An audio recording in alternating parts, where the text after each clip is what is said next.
Oh, welcome to LA, to the Diocese of LA. Thank you. Thank you so much. I wanted to talk to you specifically today about some of the racial reckoning that's happening now in the country.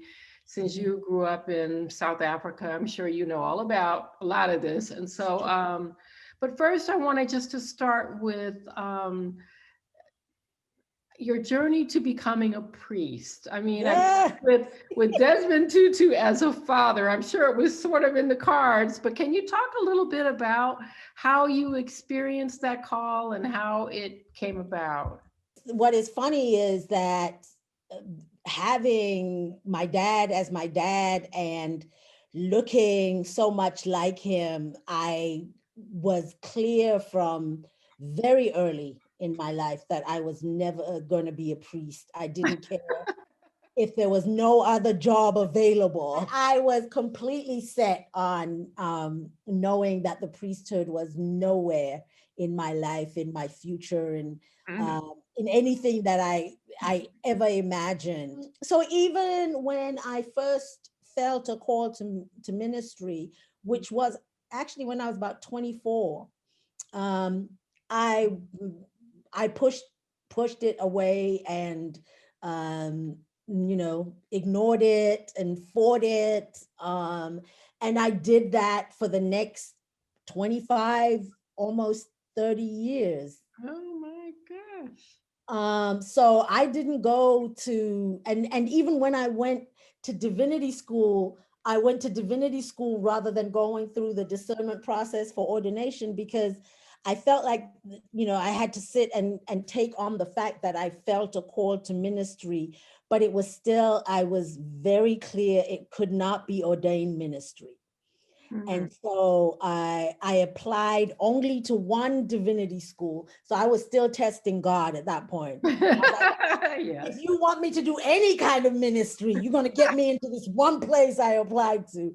And I was very clear that it was going to be a divinity school and not seminary or anything like that. And it wasn't until I was in divinity school doing my field aid experience that I went that next level down of listening to could it possibly be a call to ordination.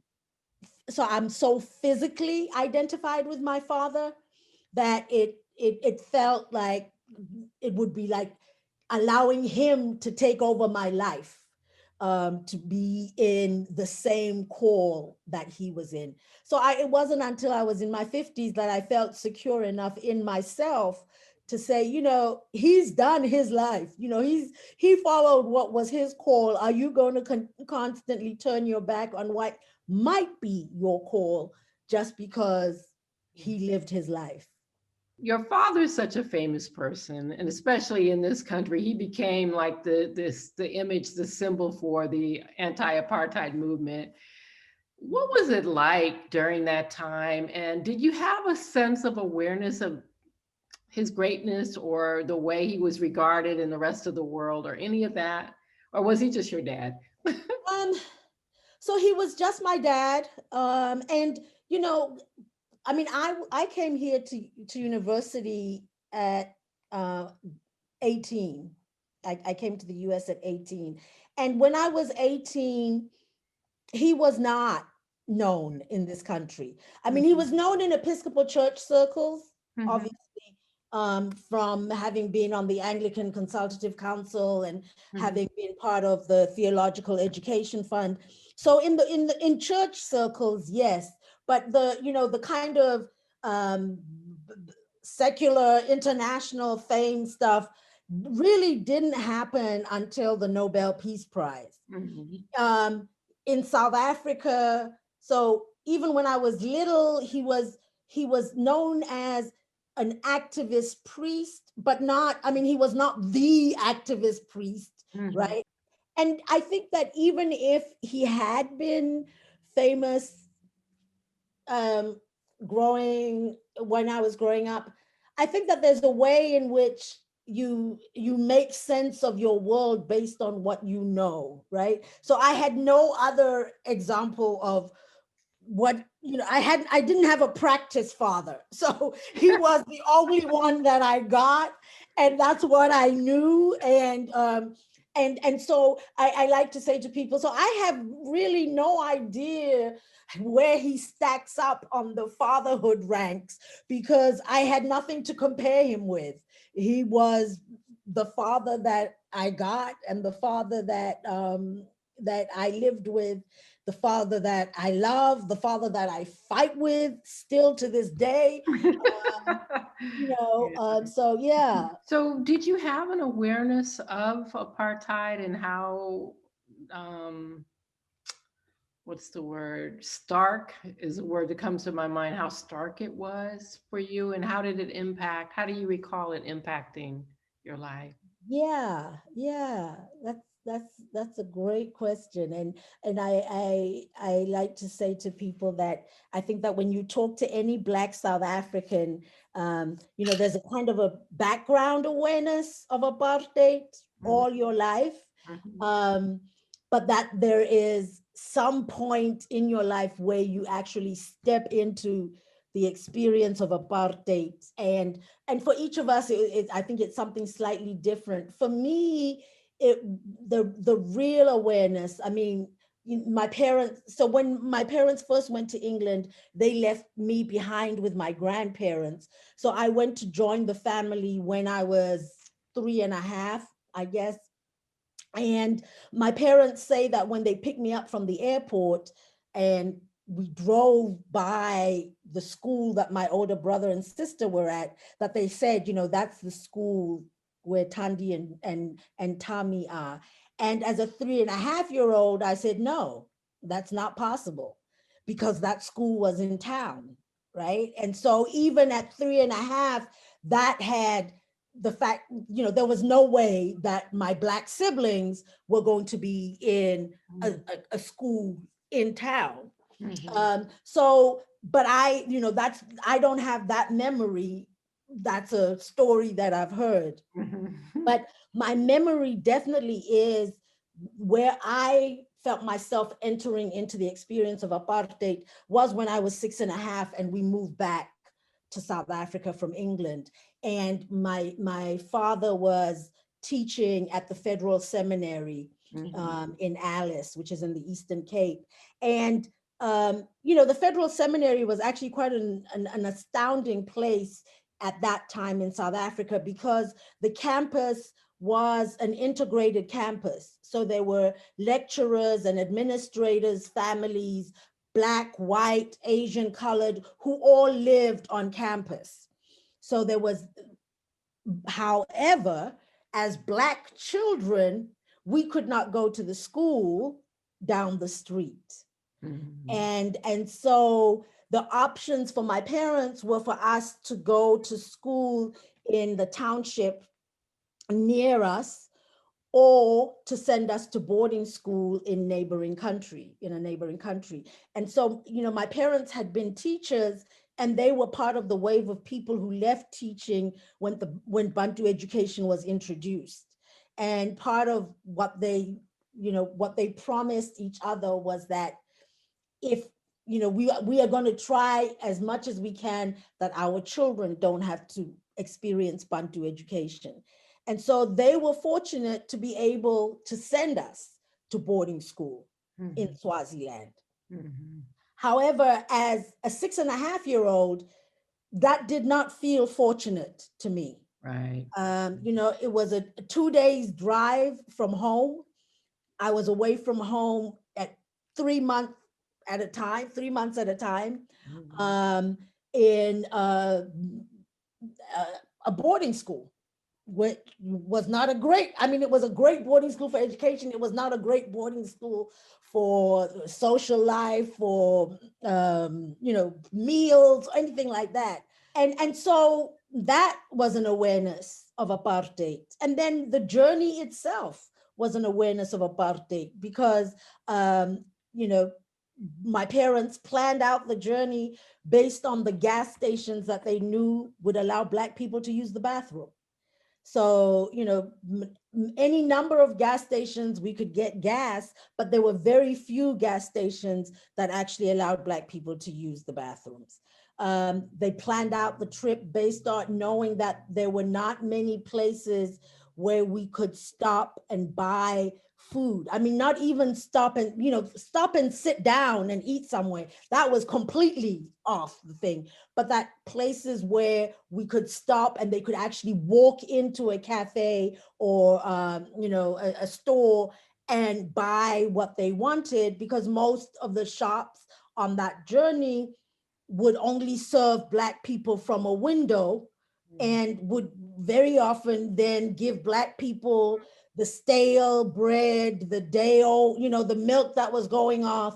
And so recognize that our whole experience was based on the fact that in our own country we were not seen as full human beings and full citizens. So yeah, so for me, I think 6.5 with that kind of experience was my entry into real recognition of what apartheid meant and did.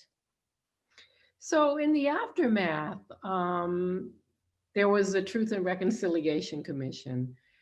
Can Mhm. you characterize their work? How you felt it helped facilitate healing in South Africa? Mm, mm.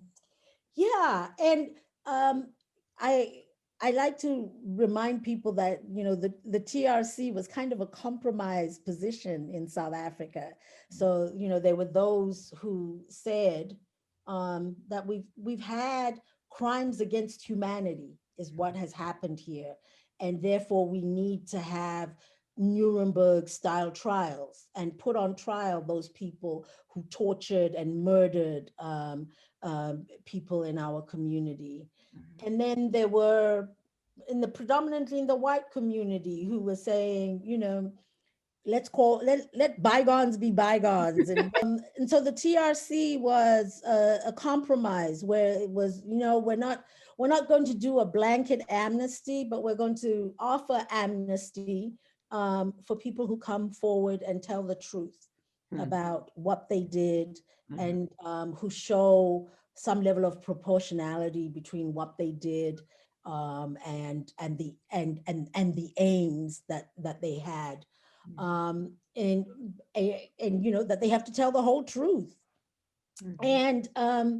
And then also built into the commission was the idea that it cannot simply be focused on the perpetrators, that we have to have a space for those who are victims and survivors of the experiences to also tell their stories. Mhm. uh, and so that was a large part of what most people saw, I think, around the world, were the hearings of the Human Rights Commission, which heard the stories of victims and survivors. And then there was a third aspect of it, which was a reparations committee that was meant to come up with um, some level of reparations for those who would be identified and recognized as victims and survivors. And I think that the reparations um, work was probably the most disappointing, in that the reparations committee came up with a formula for the government and industry, private businesses who had benefited from apartheid Mhm. to to offer reparations to those who had been most directly impacted, either through their own imprisonment and torture, or through the death of loved ones. And in the end, even and the reparations committee admitted that what we're talking about is really a symbolic gesture, and yet even that symbolic gesture was not met. Mhm. um, in terms of what do we, as a nation, to say thank you and sorry to those who bore the brunt of the struggle against apartheid. Mhm. And so, I mean, I think that as a first attempt at this kind of process, I have to give credit. I think that, South Africa tried something that had not been tried.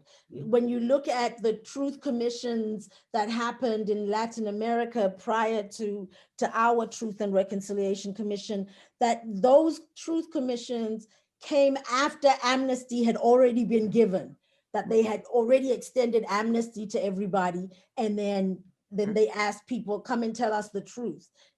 And there was not the impetus, for those who had committed atrocities to come and tell the truth. So I think that we have to give credit to the attempt, Mhm. even in the many ways that the attempt, I believe, failed. um, I do think that it the one thing that I think it is very important that it did achieve, even though now, almost a generation later, where we already are hearing from white South Africans that, apartheid was a long time ago, I had nothing to do with it. And like, ma'am, no, you and I are about the same age, and Mhm. I had everything to do with apartheid in my growing up. So for Mhm. you to now claim that you had nothing to do with it is ridiculous. But the one thing that I think that it did do was, at least for our first 10 to 15 years of independence, it took away it, or it gave us a common history. Mhm. It took away people's ability to say, I didn't know, or that's not my story. Mhm. um, that it said, if you are willing at this point to celebrate how far we have come, you can't do that celebration unless and until you acknowledge and accept why it is that why did we need to come that far? What happened in our country, a level of atrocities, the number of people who were killed, the number of families who don't know, even to this day, what happened to their loved ones. That so for me, that is, and that is not a small thing. I don't think. I think that it's a huge part of any healing, is an acknowledgement of the history, an Mhm. acknowledgement of the story, and an acknowledgement not of just the good parts of the story, but the whole story. Um, and so I think that that was a major achievement, and I say that particularly living in the US, and and hearing people try and choose which part of their history they're willing to claim as having brought this country to where it is. Um, and I think that in the initial few years during the commission and immediately after the commission, people in South Africa thought that we had healed. We had at least started the process of healing. And I Mhm. think that we had started the process of healing, but then there was an idea that we did the TRC, healing is done, which can never be the true story, the end story. To tell the story is the first step. Mhm. Then there has to be some way of remedying the ills that Mhm. were caused by the story that we now acknowledge. And to a very large extent, that has not happened in South Africa. So that when you look at our parliament and you see South Africa represented, all races are represented. We have a strong gender, not balance, but women are a huge proportion of our parliament, not as huge as I would like it to be. That the different religions that exist in South Africa are represented in parliament. However, when you look at the economy is still very much an apartheid economy, that Mhm. most economic power continues to reside in the hands of white men. Mhm. And, and then there are a few Black millionaires, billionaires who have managed to, to, however, to make the political system offer them access to economic power. But the vast majority of Black South Africans have not seen that economic benefit of the end of apartheid. And so we haven't, so for me, then we haven't healed. We cannot have healed without some remedying, some recompense, some reparation. What commonalities do you see? And is there anything we could learn from the Truth and Reconciliation process? Or Mhm. just what are your observations about that? Oh, I mean, I it coming here was like just coming home. It was like coming to another South Africa, basically. The experience of the South is, yeah, I mean, I'm like, hey, I I recognize all of this. Right? I I could be in Bloemfontein, South Africa, where in 1980, whatever, while living in Nashville, Tennessee. And so I mean, even things like my children's experience in school, particularly my son, as a Black boy, we received a letter on school letterhead, um, my son's middle school, on school letterhead, talking about why the school was a failing school. And initially, the first paragraph explained to us that it was that in order to be a passing school, you had to have children who were on free and reduced lunches. A certain percentage had to pass. Children who had English as a second language, a certain percentage had to pass. And I was like, oh, that's okay. So now I see that. And then the second paragraph said, and in fact, when you look at it, our white children are doing fine. Oh, A wow. letter sent to me, Wow. right? So I go to the school and I'm like, what the hell is this? Yeah. And they had sent the letter to specific zip codes, Mhm. because Black people do not live in those zip codes, or at least that was what They they thought. decided. Yeah. Wow. And so I'm like, Wow. so as a Black parent, what am I supposed to take from the fact that you send out a letter like that? And the principal said to me, well, actually, I know it came out on school letterhead, but it was actually sent out by the PTA. Like, that made it better, right? I mean, um, so all of that to say that, yeah, my experience in this country, not far removed from my experience in South Africa in many ways. Um, in terms of learning from the Truth and Reconciliation Commission, one of the things that I have come to realize in my time living in this country is that I doubt that there is a federal government, Democrat or Republican, that is going to put in place a national Truth and Reconciliation Commission. Mm.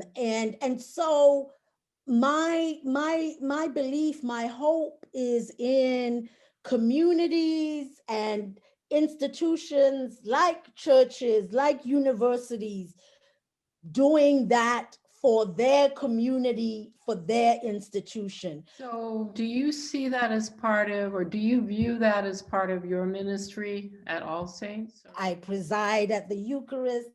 I do, and my main area is pastoral care. So I am the priest in charge of pastoral care, Mhm. and I cannot take off, and I don't want to take off my experience, my race, my gender. And so part of what I walk into any space is to say, if for me to be in this space, there has to be some level of focus on racial justice, economic justice, on a place of paying attention to who is at the table and who isn't, right? And so that is a place that I I take on whether people want me to do it or not. Okay. Because that is that is that is who I am called to be, I believe. That and also because it is at for me, it is also who the church is called to be, and that the church has ignored that call probably from Constantine, right? Once we became the church of the empire, that we forgot that we were a church founded by a group of people on the margins, a group of brown people who were living in an occupied country, the bearing the brunt of empire. And our church became identified with empire and took on the trappings of empire really easily, right? And as somebody who grew up in a place and a time where the church I belonged to, the church that my father was a priest in, was part of a movement that said, in order to be baptized as an African child, I needed to have a Western name. That my Christian name could not be Nontombi, the Xhosa name that my family gave me, that there had to be a Christian name that was a Western name, that the church that I belonged to, that my father was a priest in, paid Black and white priests differently. The church that I was a member of, that my father was a priest in, never sent Black priests to be rectors of white parishes. So part of my call is to call the church to account, to call the church to live fully into the gospel that we claim is ours, a gospel that comes out of an experience of an oppressed people, a gospel that says that each of us is made in God's image. And so anytime I walk into a church space, that is what I am going to do. That is who I am going to be. And I believe that that is part of the calling that God has placed on me. I really enjoyed this time getting to know. Well, thank you. Hope to see you someday soon in person. I hope so. Yes. Oh my goodness.